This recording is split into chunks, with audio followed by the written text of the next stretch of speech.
Hello, in front of me I've got OPPO Reno 5 Lite. In this video I'll show you how to use Google Maps offline.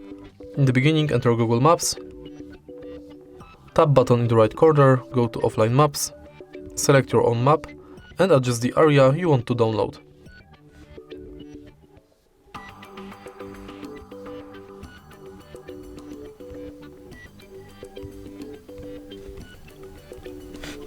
Tap download and wait a little bit.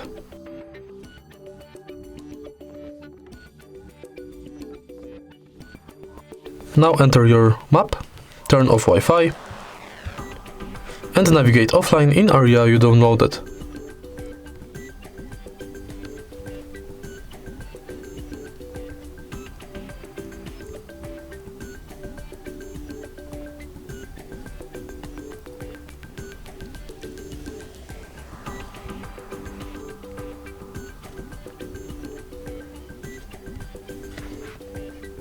If you find this video helpful, please leave like, comment and subscribe.